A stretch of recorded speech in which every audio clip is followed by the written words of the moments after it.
This is the introductory presentation of the Independent Board of Muay Thai Officials on judging, scoring and the rules of Muay Thai. This presentation is aimed at those beginning the journey of learning to be a Muay Thai judge, but equally it's also useful for coaches and for competitors and even spectators to get a better understanding of how the sport's scored and some of the rules. So the aims of the presentation to give you an overview of the rules and scoring of Muay Thai. It'll present the official written version of scoring, but more importantly how these are interpreted by judges now they're actually used to score bouts. And of course to prepare you for an IBMTO judging assessment should you wish to take one. Some background information that some of you may well be very familiar with, but that I think it's important to say to set the scene of the rest of the presentation. Muay Thai is a sport like any other sport, and just like those sports, it's got its own set of rules, and they're unique to the sport of Muay Thai. Just like rugby union and rugby league vary in terms of criteria to score, different rules, Muay Thai is different than a number of other sports. So it's different than K1, different than kickboxing, shoot boxing, international boxing, mixed martial arts, or any other sort of type of fighting.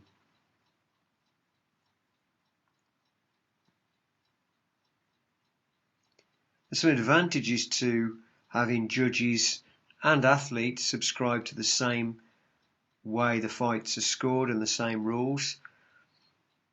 The actual criteria in Muay Thai encourages athletes to develop good Muay Thai skills because they're valued in scoring. It offers athletes, coaches a clear focus for training. So for example, a while ago me and a colleague did some research on looking at judging criteria and technique selection and quality. And at the time we looked at boxers who were judged under a particular system that was not consistent. In fact, it was a system used in the UK before we started training people to judge in Muay Thai. And what we found was those athletes had no particular pattern to their fighting style. They didn't really have any very high quality development in any area because they were edging the bets, if you like. They were trying to guess what the judges were looking for, and so training was different and people had no direction to their training. At the same time, compared those with Thai boxers from Thailand, where scoring was much more consistent, and even though there was different styles of fighters because people have different body types, different favourite techniques, favourite styles of fighting, there were some clear, consistent similarities across boxers, and they were to do with the way the fights scored. So things to do with balance on delivery, appropriate technique selection, etc., etc. So having a clear, consistent message to boxers and coaches, if the rules do that because judges are consistent, what happens is boxers are able to spend all their effort training on the right things, not guessing what judges might look for, but actually what judges are looking for. The other advantage is the system is very highly consistent. So when people understand it, there's much less disagreement than there is in other systems. Again, some research I and some colleagues conducted found that if it's appropriately applied, the scoring criteria used in Muay Thai results in over a 90% agreement between the judges. In rare cases where fights are very, very close, then there might be a difference, but generally people know who's won.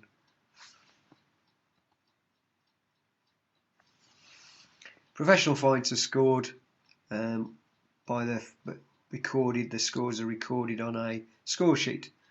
On the left, Radhakrishnan Stadium in Bangkok, a famous stadium, the scorecard shows points already detailed on the scorecard. Judges will circle a particular score and keep a running total down in the blank columns. In the end, circling who wins. The way that the scorecard we tend to use in the UK and the IBMTO scorecard you'll see on your right. What you've got here is, rather than having points already put down, the points used are still the same, but they're actually written in the appropriate column under the particular boxer corner colour, so either the red corner or the blue corner, and the judge will write in scores as the fight progresses, and they can use notes to help them determine who's won a round and maybe explain the result to coaches if they're requested later. Now, loosely, this is the way points are given. I say loosely because there are other ways of doing it, different situations, as we'll see later on. But generally, this is how points are given. Now, the point system is called a 10-point must system because 10 points are awarded to the winner of the round and less points to the loser. However, it's a traditional system. By that I mean it's not logical. So in other words,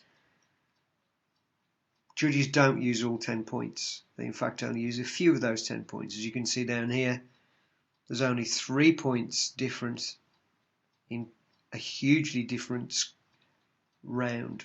So for example, if there are 2 knockdowns and one boxer's totally dominating the other, there's only 3 points different awarded at 10-7. So it's not a logical system, but it's a traditional system. It was adopted from international style boxing.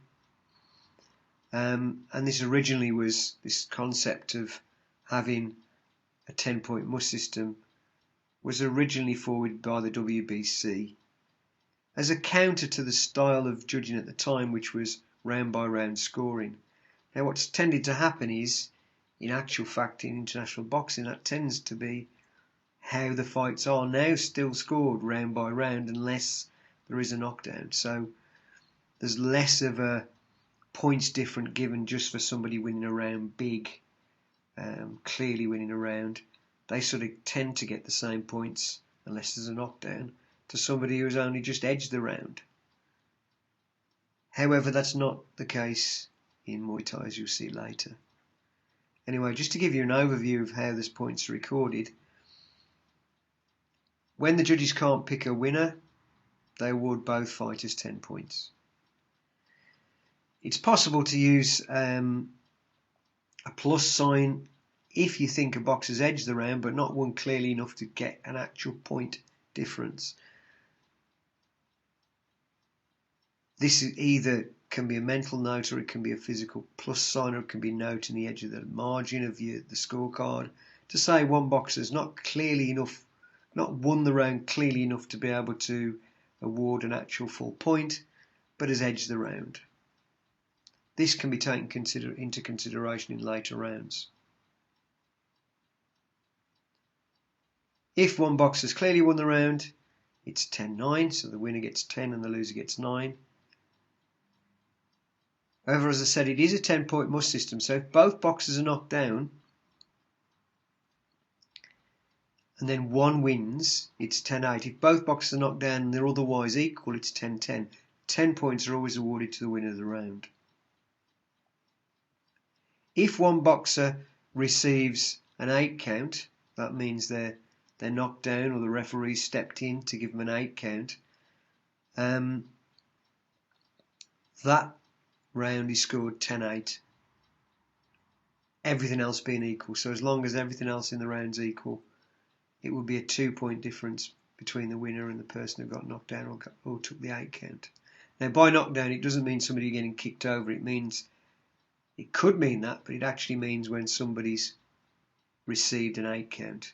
So the referees deem them not able to continue for a period and needs an 8 count to recover.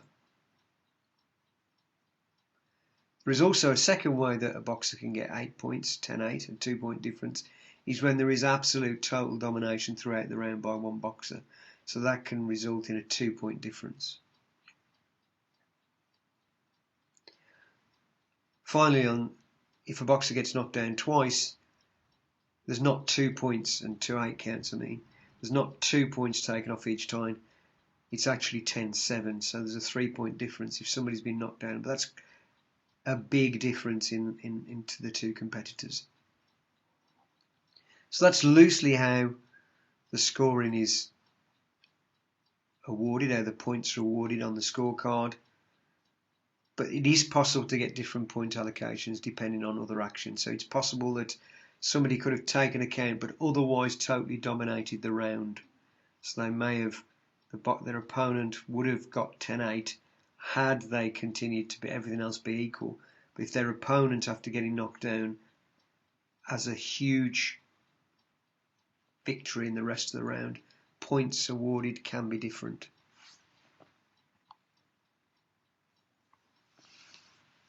Now there are a number of decisions that are made, recorded on the scorecard. The majority of cases, fights go to points unless there's an injury or a stoppage. And the system used the majority system. So by that, 2 judges go for the red corner, then the red corner wins that particular bout. 2 go for the blue corner, then the blue corner wins. Equally, if 2 go for a draw, then the fight is deemed a draw. So it's the majority decision that counts. That way, we're able to use a less experienced judge, and the fighters aren't disadvantaged if they make a mistake. It means that the right decision's given even if one novice judge or inexperienced judge goes the other way. So the majority decision is how a bout determined on points. It's also possible for a boxer to win by knockout, or probably better described actually as count out, because when a boxer's counted to 10, irrespective of whether they're concussed or not, if they're counted to 10 and they're unable to fight for any reason, they are counted out, then it's recorded as a KO. There are several other ways in which a boxer might get recorded, not as a KO but still as a victory before the end of the bout, and that's recorded as a TKO, or technical knockout. This might be the case when the referee feels that one boxer is far too good for the other boxer and the skill levels are likely to cause one boxer to be seriously injured during the bout. And the referee is able to stop that as outclassed. They outclass the boxer. Too big a difference between the skill levels of the two fighters. So that can be recorded as a TKO. Equally, if one boxer can't continue after the end of a round, they're recorded as a TKO loss. If the boxer's injured, and this is possibly where in some cases Muay Thai differs than some other sports, if a boxer can't carry on for any reason, they lose. This doesn't mean somebody who's been deliberately fouled upon, where their opponent might be disqualified, but it means an accidental injury. And as soon as they're injured, the referee needs to count. As soon as they are not able to fight, the referee counts them. Or if it's in a round break, they call the fight off after the round break. A boxer is injured, they can't continue, they lose. Counted the third time in one round. Actually, it never gets to a third count because a boxer can only take 2 counts, and the time the referee would start to count for the third time, they'd wave the fight off. In other words, a boxer's only allowed to take 2 8 counts in a round if they're in a situation where they need to take a third count, the fight's stopped. The count goes to 10, or the referee waves the fight over. And that's the same as a 5th count in the fight. So you're able to have 4 counts the 5th time the fight's over. If boxers are fallen out of the ring, been wrestled out of the ring, etc., and they can't get in before the count of 20, they lose. This is actually the same as the rule in the boxing board of the British Boxing Board of Sport have this rule in international boxing. It's just more frequently happens in Muay Thai because of the grappling. So if a boxer can't get in by the count of 20, they lose. If they get in before 20, there's no points deducted, so it's not like a knockdown. Equally, sometimes in the UK, there are insurance purposes that boxers, if they've had a heavy fall out of the ring, that they might need to be checked over, and that might extend the time they're allowed. So we'd have to apply this rule sensibly, but the real rule is the count of 20, get back in.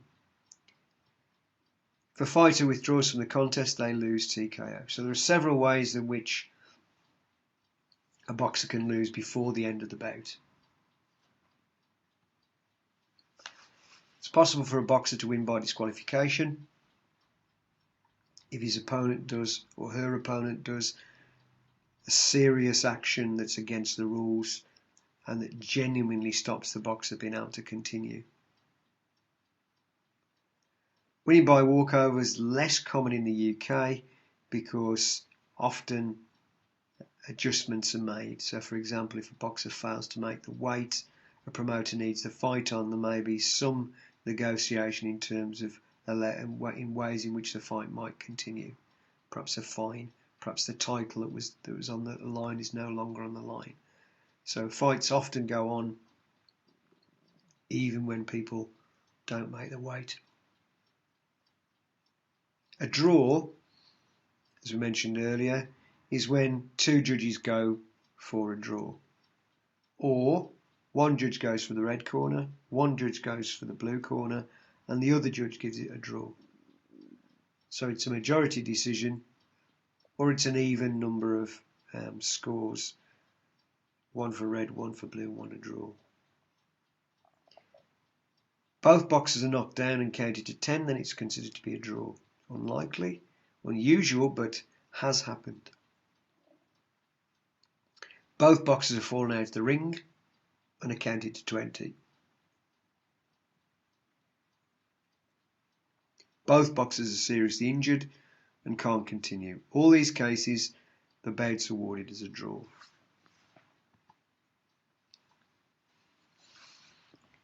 No decision can be awarded when both boxers fight dishonourably. So for example, both boxers ignore referee commands, not fighting appropriately. The referee can essentially disqualify both boxers, award a no decision. It's also possible, but less likely, if a boxer's been kneed very heavily to the groin and the referees considers that to be a genuinely deliberate act and it was hard enough, then it may be that a no decision is awarded if one boxer can't carry on. It's possible to have a no contest if boxers don't fight. This less happens, or very, very rarely happens in the UK, but it has happened in Thailand when boxers have been perhaps suspected of taking money to lose a fight, to throw a fight. Cancellation of the contest would be in extreme circumstances and rare occasions if the ring was damaged beyond repair and there's a riot or another unexpected situation, but this is a very, very rare occurrence.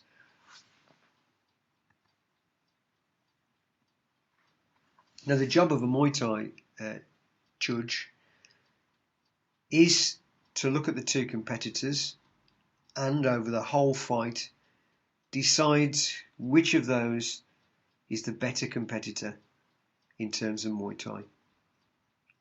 Now that might mean that you've got 2 very highly skilled boxers that you're comparing, where the differences are quite small, but you're looking for minor differences between them to determine who's won.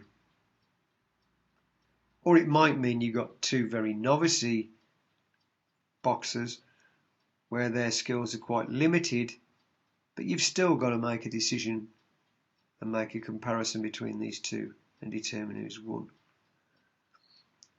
So you are looking as a judge at determining a range of skills and their effective use over all 5 rounds.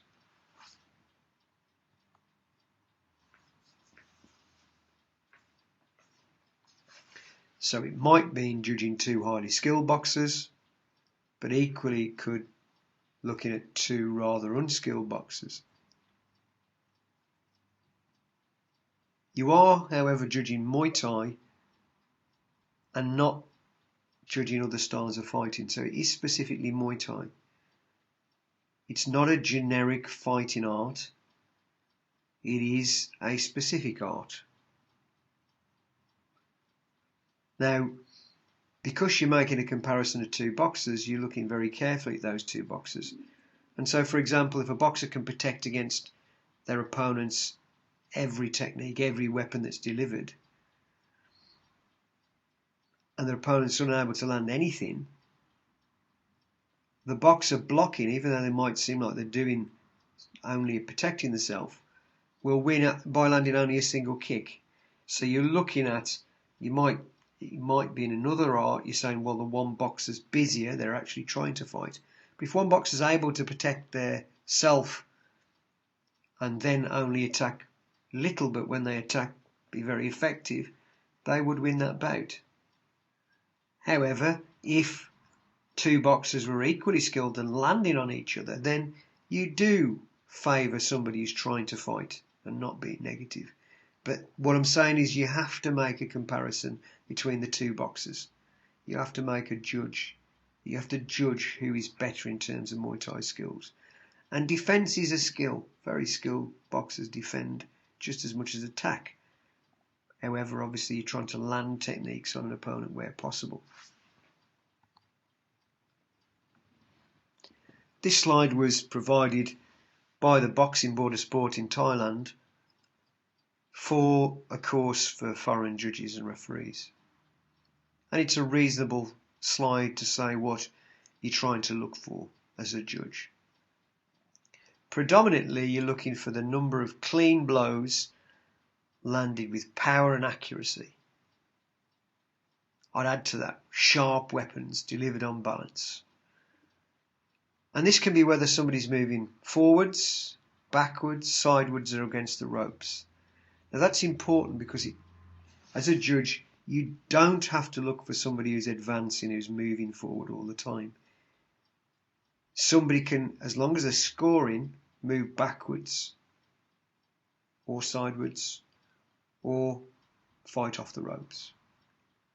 And that criteria, those series of criteria, make up 70% of what the judge is looking for in terms of determining who is the better in terms of Muay Thai.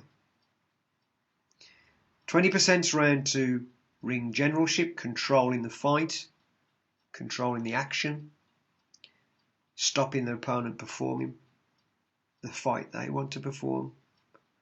And then 10% pure aggression, who's forcing the action, causing their opponent to escape, run away. So predominantly looking for numbers of powerful blows that land cleanly, sharp, accurate blows on their opponent. Some consideration given to control of the fight, and a very minor consideration given to pure aggressiveness.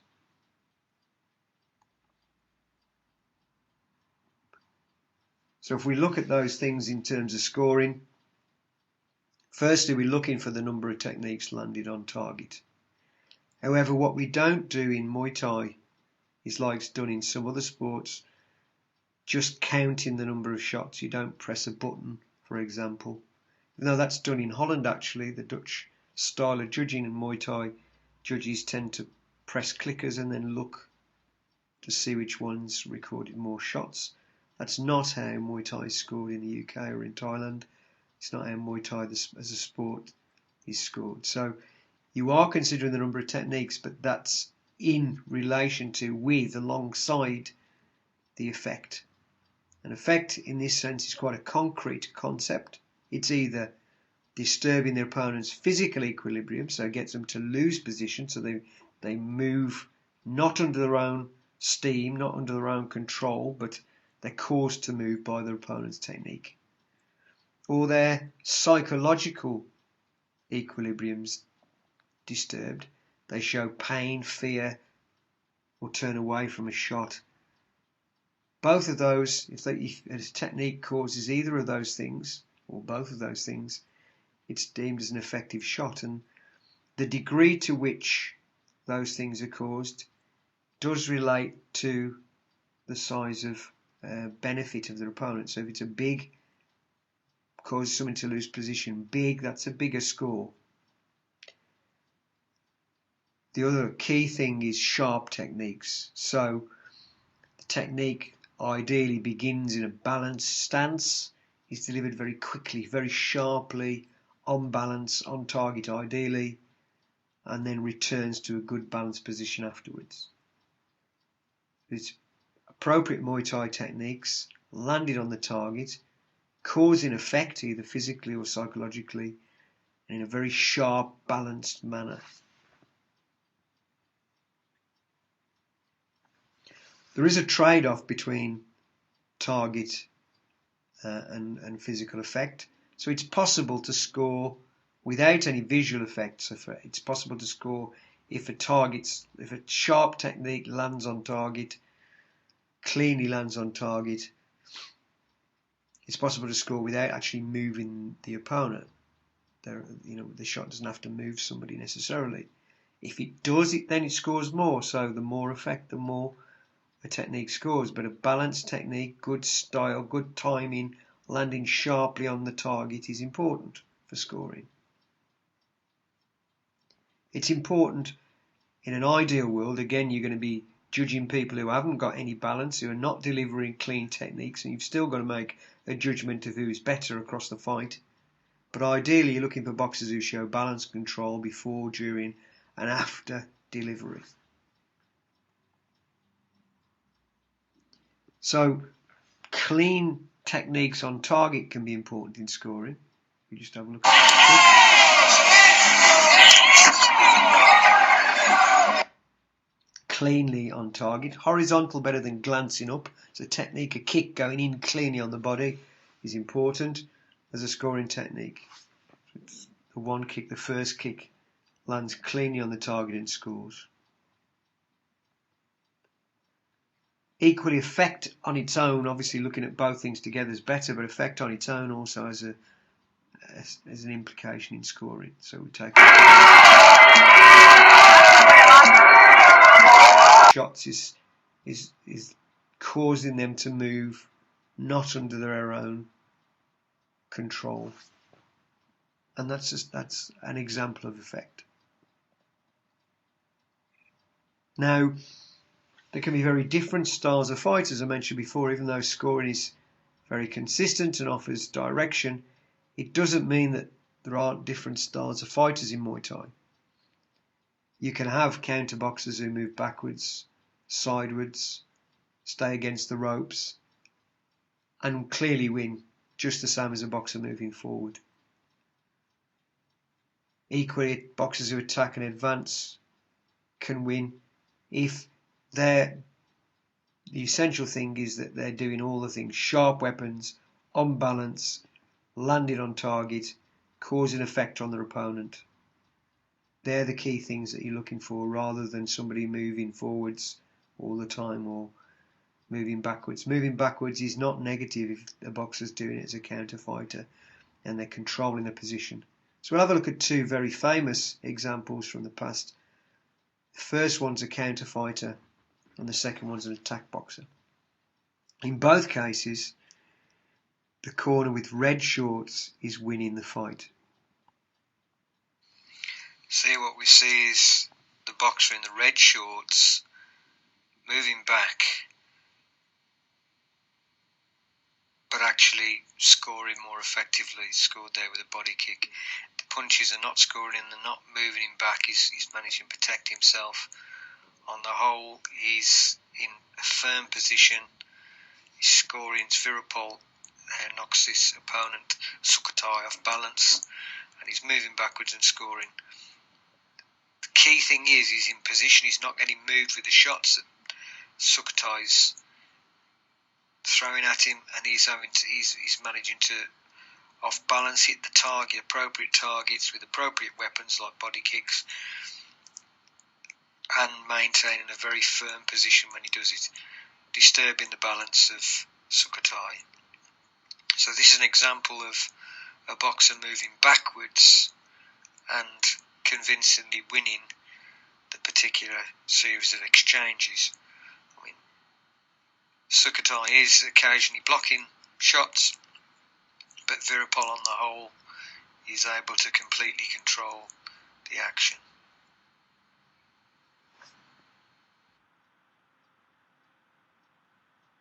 In contrast to the previous clip, we've got an attack boxer, Sanchern, in the red shorts, who's actually winning this particular series of exchanges by, other than that particular case where he's trying not to get kicked over, he's generally, as you see in a second, is moving forward, and when he kicks or attacks, his opponent who's moving back, far from being balanced, is actually losing position.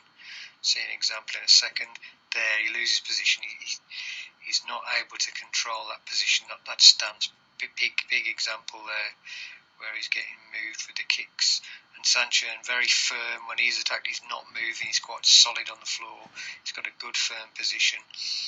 And so, unlike Virapol, this time the boxer in the blue corner isn't been able to keep position as he moves back, and it's the boxer who's using the effective weapons who's actually attacking and coming forward.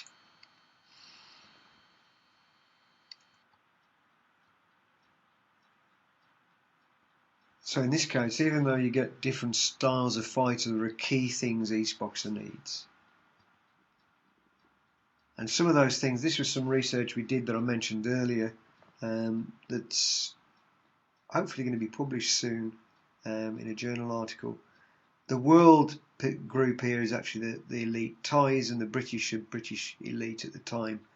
And this was done before we made massive efforts in training judges consistently. So hopefully this will be different now. But what you find is, if we look at the columns, one's the frequency of particular techniques delivered, and the blue part of this graph shows the appropriate distance. So you can see overall the Thai boxers from Thailand delivered more techniques, but more importantly, a bigger proportion of the techniques were at the right distance. So it's using the right weapon at the right distance.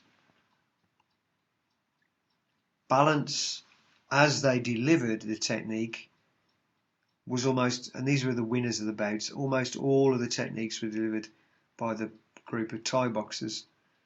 The British boxers were mostly on balance, but there were a bigger difference in terms of they lost balance as they delivered some of those techniques. A bigger difference still was balance after delivery, so not returning immediately to a balanced stance after delivering a sharp weapon, sharp kick, sharp punch, sharp knee.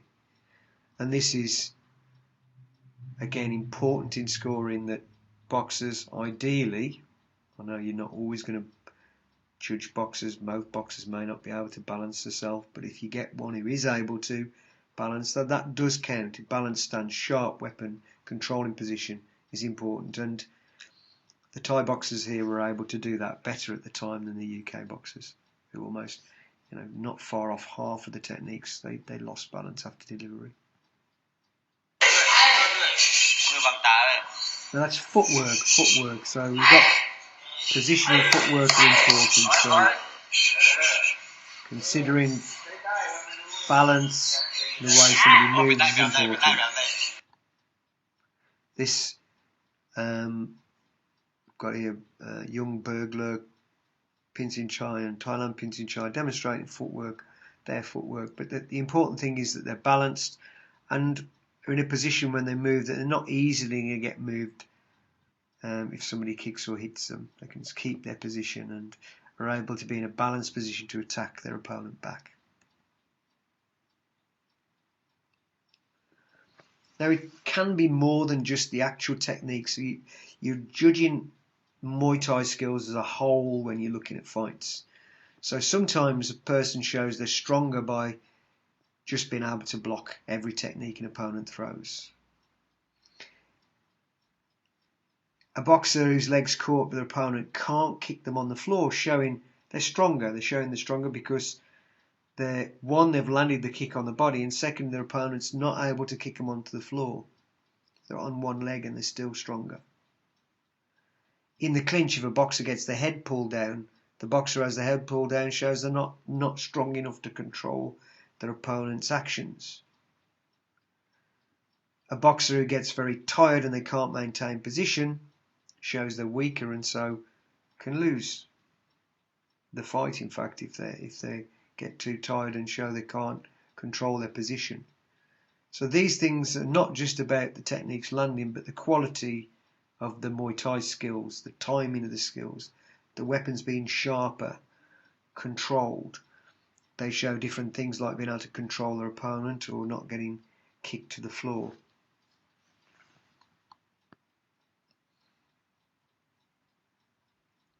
Equally, say for example, if an opponent catches a kick, boxer catches their opponent's kick, and they kick their opponent over very sharply, immediately with a very sharp kick, that's better than if they catch the leg and kick them over slowly. In the course of an exchange, and you're looking as a judge at a series of exchanges to determine who's the stronger boxer. In the course of an exchange, if both boxers catch and kick over their opponent, the one who kicks over with a sharper technique, cleaner kick, is the best. So you're constantly matching and looking for the best fighters over the course of a fight. Of how a boxer demonstrates their strength. So first of all, opponents caught the leg and they can't take their opponent down. So they've scored with a kick. There's an example here where he's on one leg and shown he's the stronger boxer by not going down. He's not able to be thrown to the floor. His opponent's not able to throw him or kick him to the floor. Then he shows he's the stronger in that exchange. This is an example now of taking an opponent's back. So boxer slips round, knees the opponent back cleanly, defenceless, and the referee let him do it a few times and then stop the action. Judges already knowing that this boxer's in a defenceless position, and an example we'll look at a bit later, but losing position. So a real good example here of boxer blocking, hitting his opponent, and clearly hitting and moving his opponent. So let's have a look at some of the scoring techniques then. Now, again, these are not clicked as individual techniques, but we'll have a look at the techniques. They're looked holistically. We try and judge techniques as a Muay Thai, as a judge overall holistically. But let's have a look at techniques and what's important in sort of scoring. Scores when it's accurate on target, but essentially has effect. You can see they're a very young Anawat, hitting and using and causing the boxer to move position, to lose position with the shot. If we have a look at acted again, but Andy Thrasher scoring with the punch as he knocks Dean James off balance as he tries to kick, so the shot's landing on target and causing effect. Yeah, so on target, sharp weapon, good balance before, good balance after is important in that sense. This is an example of a round kick to the body scoring. The difference between this and the punches is it just has to hit the target cleanly. I mean, the round kick can actually score it in the arm if it's on the body too, but you need to move the boxer to score equally to that. So you've got a clean score to the body. An example here, the blue boxer is the only boxer here that's scoring. So the red boxer's trying to score, blue boxer scores. Again, a good score again from the red boxer. You don't think strong, yeah, good. That's better. Stop, yeah, one, stop, yeah. So one people kick out of that, the kicks, good. Okay, so on this, the kick went in. It's not glancing up on the body, so the kick's sharp and hitting into the body, sort of horizontally across the body. A glancing kick that goes up the body is not the same score, so it needs to be ideally the person on balance, kicks with a sharp kick, lands cleanly on the target going into the body.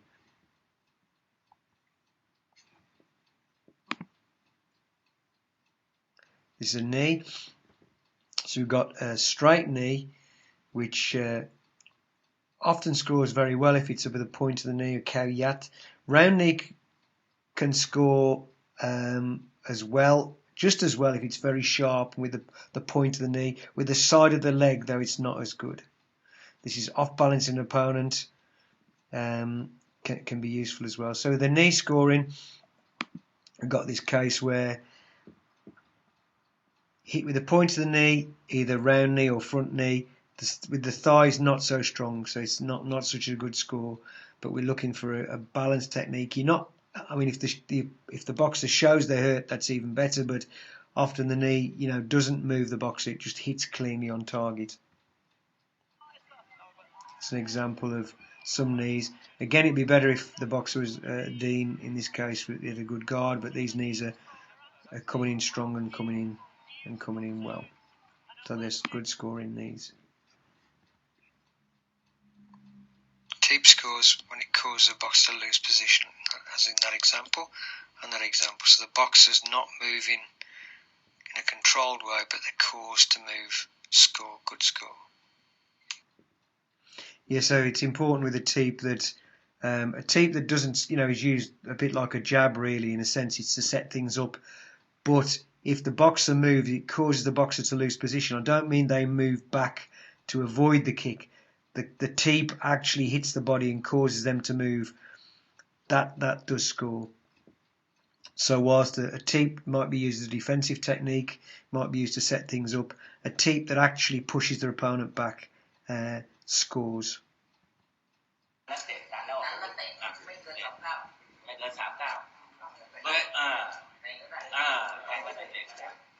This is okay, as long as there is a weapon used. But if you... This is an example of a boxer catching the kick and being able to move forward and constantly attack with different weapons. As long as they keep hitting, it's absolutely fine. And because if they hadn't a kick with several things, the kick, they caught the kick, but the kick's actually landed on the body. The kicker has scored, even though their kick scored. Their opponent then is hitting with several things back to sort of take the advantage.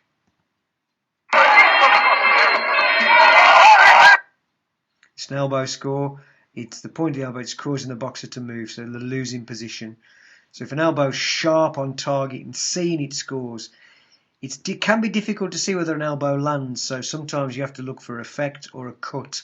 But if you can see a sharp, balanced technique land on target well, it scores. If often it can be very quick and you look for a cut or effect moving the head back, as you might see in this particular case.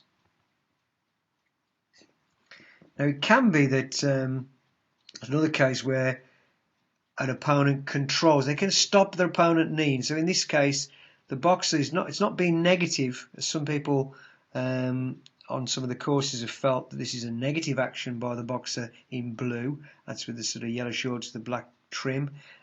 He's actually doing well by controlling his opponents. We just look at that, controlling his opponents. So the knees across. His opponent can't knee. He's able to knee back and control his opponent. That's actually good. That's not a negative thing. That's controlling his opponent, and that's something that you'd want to look for. If an opponent can stop his opponent kneeing, if a boxer can stop his opponent kneeing, that's a very good thing, not negative at all. Now low kicks score if they cause effect, not if a boxer can stay there perfectly and not show it. It means that they don't score really that well. Now again, I say this in the sense that you're always comparing two boxers. So if one boxer's only low kicking and hitting and not moving his opponent, and his opponent's doing nothing, then that's obviously going to win. So you're always making a comparison between the two people. But given everything else being equal, it wants to sort of be a low kick like this is, or even causing a little bit of a movement score. So this is a good score from a low kick. So he's moving his opponent, so Rungravi is kicking in and his opponent's unable to keep his position. So that's a very Big movement. Doesn't have to move that much, to be honest, to score. Just cause a little bit of a movement and it scores. So it's about being a sharp kick on target. So as a judge, you're looking to determine which of the two boxers are stronger, which shows they're stronger in terms of Muay Thai. Good balanced stance, good balanced position, deliver sharp weapons on target. And you're looking to make a comparison of that. Now, you may well not have boxers who are able to do that. You may really need to go down to much more basic things because they're not balanced. So you've got to look at the one who's done the most. So if, they're saying, well, they're not kicking sharp, okay, but they're actually kicking on target and landing on target. Maybe you're looking at the boxers who are not even landing on target and losing balance, but who's working the more, who's the more effective in terms of causing the, who's even might need to go down to who's the most aggressive. You need to compare them. If you've got one boxer who's very balanced and sharp and hitting on target, and somebody else who's sloppy and not so good, then the one who's sharper and shows better Muay Thai would win. But you may well get boxers who are not so good as well, and you have to judge them in terms of who's the best on the day, really. If we have a look at some of the very best scores, then these are some examples of some very good scoring techniques.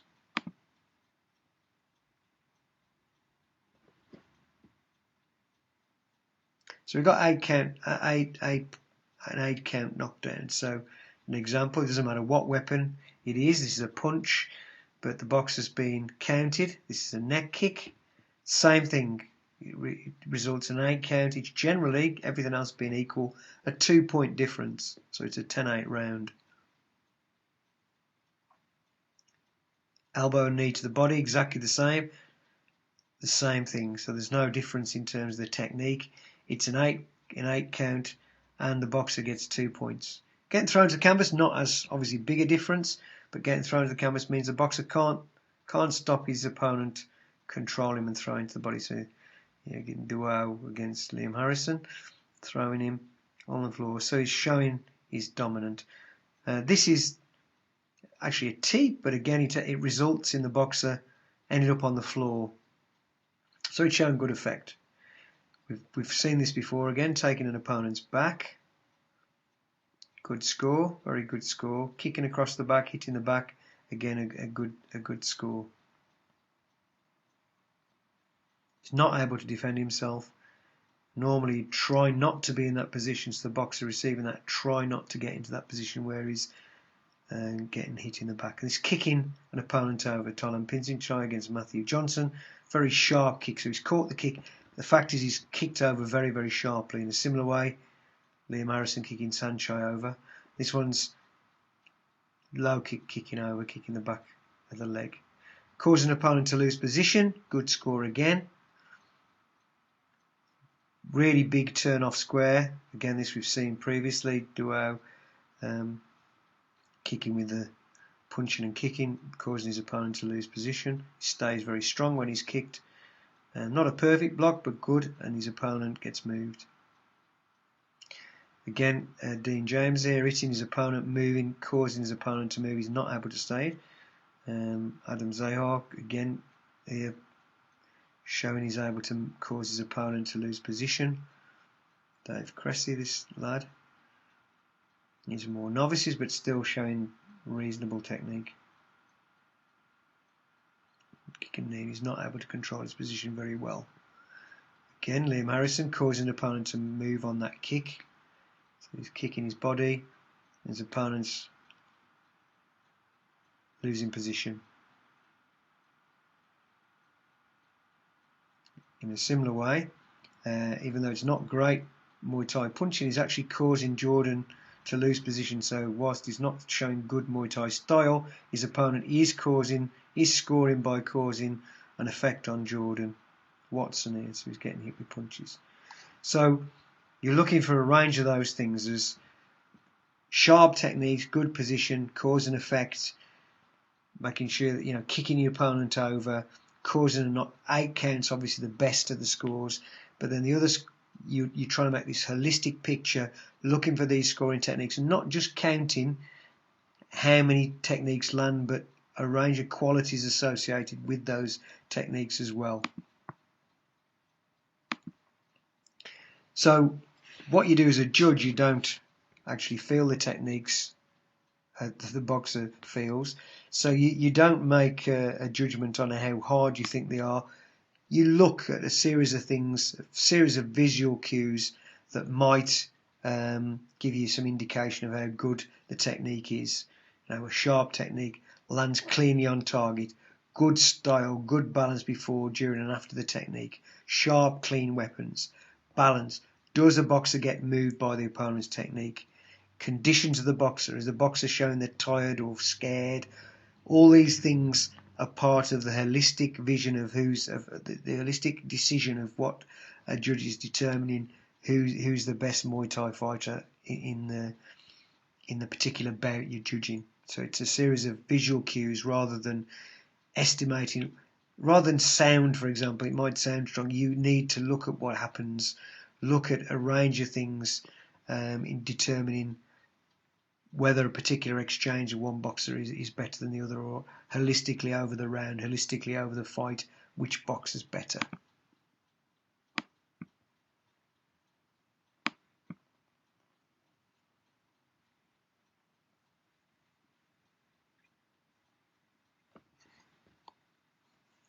So it's obviously important for those who are boxers and coaches to know that maintaining position and good balance are essential for delivering techniques and also for not getting scored upon.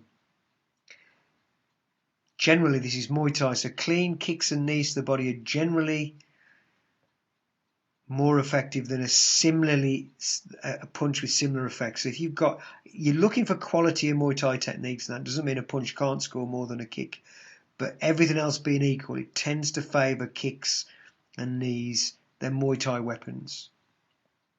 It may be that you don't give points too early, because it might be that a boxer who starts off strong gets very tired, and the accumulative effects of the opponent's had by hitting the body shows later in the fight. So you try and be cautious about giving points too early in Muay Thai, because you try and judge the overall fight, and you want to fight to win the bout rather than just the early rounds. This is an example of all things being equal. A kick in the body when his opponent punches, the kick wins. This is actually one shot. I kick with maybe because I need the international. This is one Chai Pricey, a friend and a judge at Rajdamnern. It was a question about some time ago that I asked about scoring and about given everything else being equal, a kick to the body and a punch, both having sort of equal effect, which would win. And one Chai said a kick would win because a kick is the logo of Muay Thai and a punch is international. And that's basically, you are judging the art of Muay Thai as opposed to a generic fighting art. And so you're looking for Muay Thai technique. You're looking for judging Muay Thai as opposed to just stand-up MMA, for example. Now, this isn't the way fights are judged, but it's the way that some fighters, Thai fighters in this particular case, Duao Kongadom, who's a very good fighter in the past, he was a very good, clever fighter, champion of Omnoy, but a main bout fighter at Rajdamnern Stadium.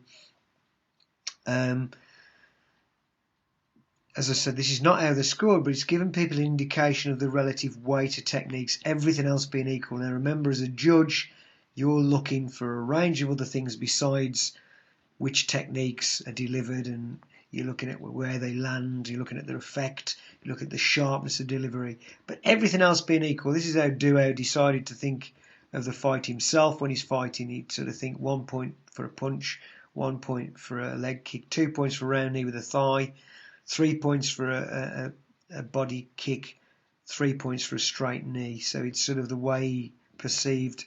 And he wouldn't necessarily add these up, but he'd know if he got kicked to the body, he'd need to hit back with a knee or kick body back to equal things up. So it can be a rough guide for fighters, maybe, to be monitoring what they do and maybe inform their training as such. As judges, you should be looking at more than just the particular techniques that land, but it still can be a sort of a general rule of thumb in judging.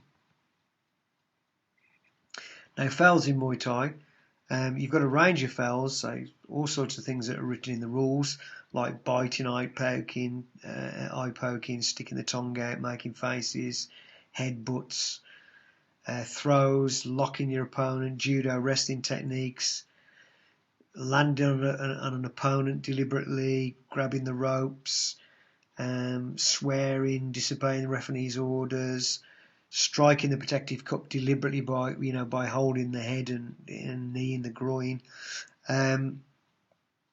There's a range of different techniques. Now, some of the things they're written, but it's sort of, in a sense, their interpretation differs slightly. So we'll have a look at some of those cases now. Take a look at some common fouls in Muay Thai.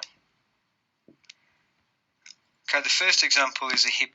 So the hip throw is a foul, and that's generally considered and easy to see for the referee, as is the hyperextending the spine. It's not grabbing the lower back, it's pulling the lower back in.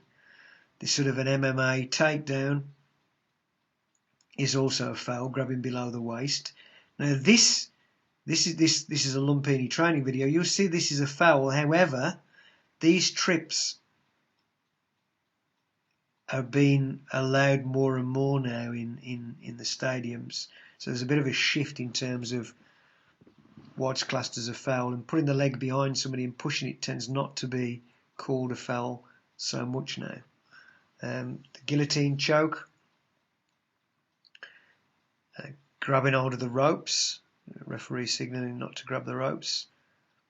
Yes, so that means with the fist or with leaning on with the elbow, not using the ropes with your knee or kicking.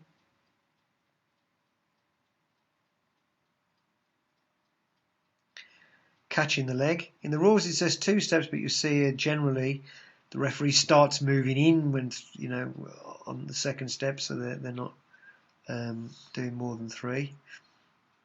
Sort of try and stop them doing 4 steps. Opponent dropping to the floor. This is a case of not losing the balance, but actually deliberately dropping on the floor, is a foul. So there's a range of possible things, and these do occasionally fluctuate from the actual written rules, in the sense that interpretation shifts over time of what's allowed and what's not allowed, and the referee tries to keep the action going. So sometimes you find less clear fouls being let go and to keep the action flowing. So the recent trend, as I mentioned, trips are being picked up less and less in the stadium in Thailand. It's likely that we will be transferring this to the UK, so that trips will be allowed.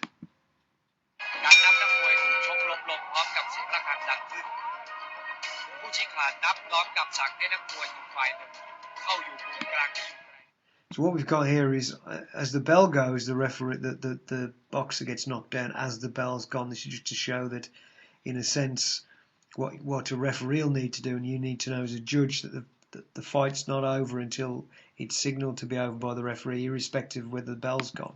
So in this case, on the bell, the referee counts the boxer, gets down to count the boxer so you can see what's happening, needs to make sure the boxer's ready to fight, and then stops the bout because the bell is gone. And that's when when the bout's actually over, or the round's over. Now, applying this to actually judging a fight, so recording it on the scorecard. Now, if you're only interested in scoring from a fighter's perspective or a coach's perspective, this bit's less important, but it's, for judges, it's very important.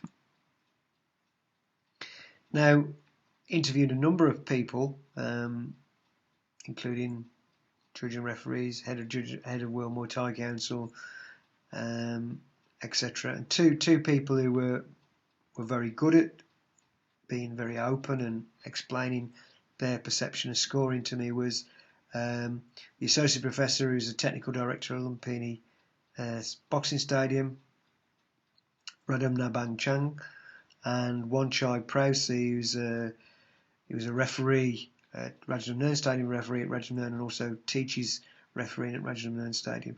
And they both use the analogy of scoring in Muay Thai as a running race or a marathon.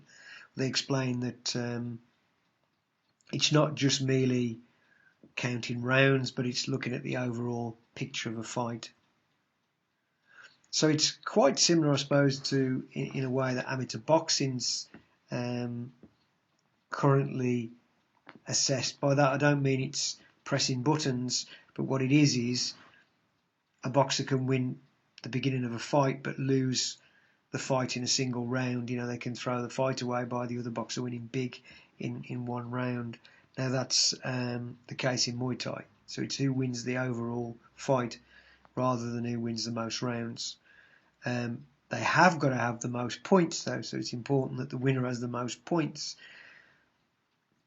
Now the original concept of the 10-point must system from boxing was designed to sort of an antidote to the round by round scoring that was done in some states in America. However, it tends to have been caricatured now to being only a round by round scoring unless there's an actual knockdown and an 8 count. But in Muay Thai it's still more to the sort of original concept of the boxer who wins the fight gets the decision, not just who wins the most rounds. So you could edge several rounds. Somebody could win a couple of rounds very big. In Muay Thai, if they won bigger in those 2 rounds and the other one had won in 3, then they win the fight. So for example, a typical fight might be, in this running race analogy, the red corners are ahead in the race by 5%. In round 2, they stay ahead by 5%. In round 3, blue comes ahead, wins that round, but then makes it level.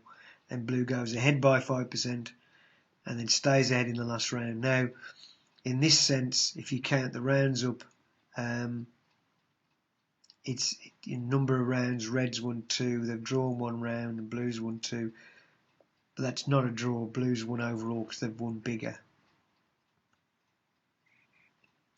So sort of way that scores might be recorded. Red's slightly ahead. Can use a star or a plus sign or a mental note. Red's ahead. But second round blue comes back, so blue gets a star or a plus sign or a dot or mental note. Red pulls ahead again, considering the fact that they'd already in the first round edged that. They get actually a point then. They maintain the lead, so they get another point. Blue wins the last round, but overall, red has won the fight.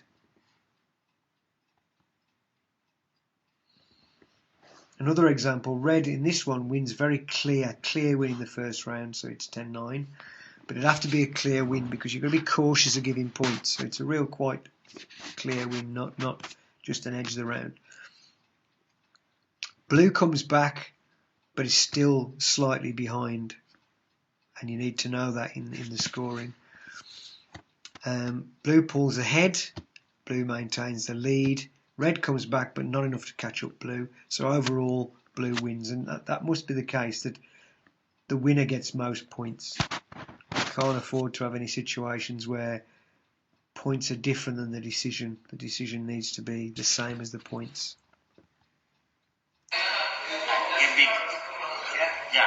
This is one shot explaining a very caricatured example. Always turn. Draw. And you must know in your brain about who is better. You understand me? Because in the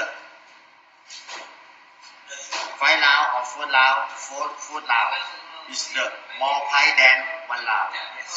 So if the 1 round, if the boxer cannot make the opponent down or counting, you must put 10-10, and then you know who is the better. So he pass like this. Maybe in your brain, not put in the paper. So it was explained about the system of putting plus signs and about giving points very cautiously. Now this is an unusual example, but it's a good illustration that he gives of how a fight might be won, where one fighter has more rounds, but one fighter can win it on winning 1 round bigger. Now, this is a very unusual example. It's just used to give an example of how theoretically a fight is scored. So in round 1, this is the example with graphics of what he was saying in the video before. It's not so clear on the video, so I wanted to explain how this is done. So in round 1, red wins by 5%. In round 2, red wins again by 5%. In round 3, blue has a massive round and wins by 30%. That's really clearly ahead in the race. That graphic probably doesn't do that justice. It probably needs to be a lot bigger than that actually is, but blue's ahead. In round 4, red wins by 5%, coming back, but not enough to catch up the big lead of blue. And in round 5, again red wins, but blue is still ahead overall and wins the fight by 10%. So this is the example that Wanchai gives in scoring.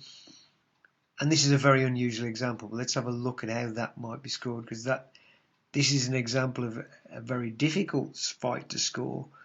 So it's a good example in that sense to see how you make sense of such a fight. So Wanchai suggests that we've given that red wins by a small amount. You make a short note, a plus sign, or a note in the margin of our scorecards, in the IBMTO scorecards, that the red boxer gets a plus sign. So on the score it's equal, but actually red, in your mind, you know that red's edged that round, but you're being cautious because you don't know what's going to happen in the rest of the fight. Round 2 though, because they already edged the first round, it's a clear point. So they're ahead in the fight. They've got 1 point overall in front of blue. Now this is where the next round's where the difficulty comes in terms of using the 10-point must system the way we do. It could have been with such a big win that actually this was awarded a 10-8. But Wanchai's example, he gives it just to show how you would give points later on. He gives it 10-9. Now, blue's 10-9, but actually in reality, that's a big win. So that's really more than 1 point difference, maybe even more than 2 point difference, because it's such a big win. But on the scorecard, you write down 10-9. In your notes, you write down how big a win it is, so you can use that information in the later rounds, because you'll take into account this big difference, this difference here, you will take into account when you're giving points for the later rounds. If you like, you're putting points in the bank. You're recording these points here, but you've got points, different points, more points for blue in the bank that you haven't yet given out in the scorecard.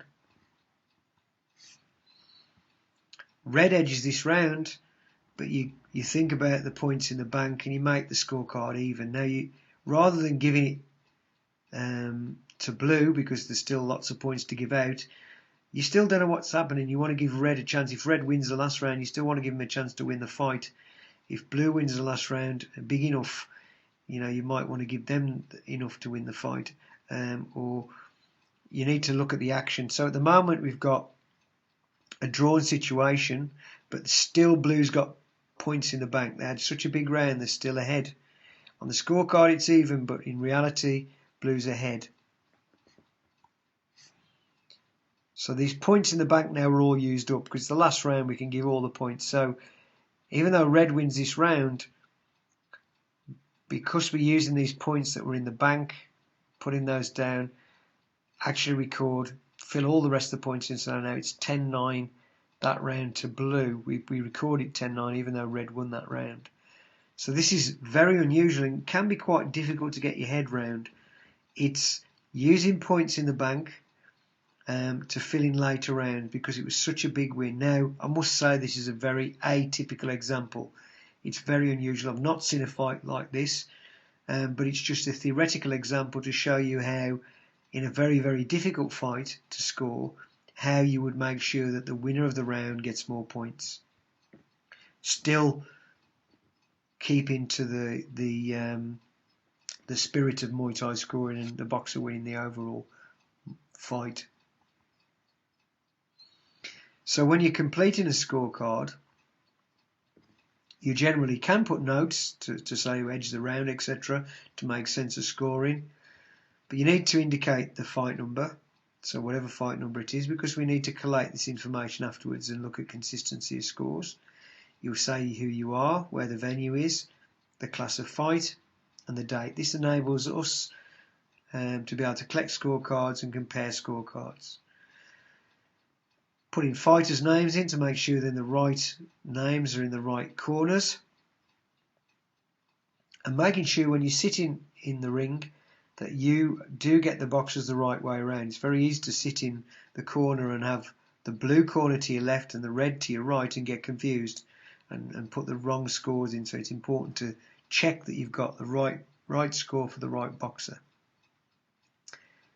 Fill in the round and indicate clearly who wins at the end. So you total up the scores and the result should be clearly the boxer with the most points, but you should be giving the points, more points to the one who's won the fight the most, who's won more of the fight, rather than just the one who's won most rounds. So you need to make sure that you adjust your scores.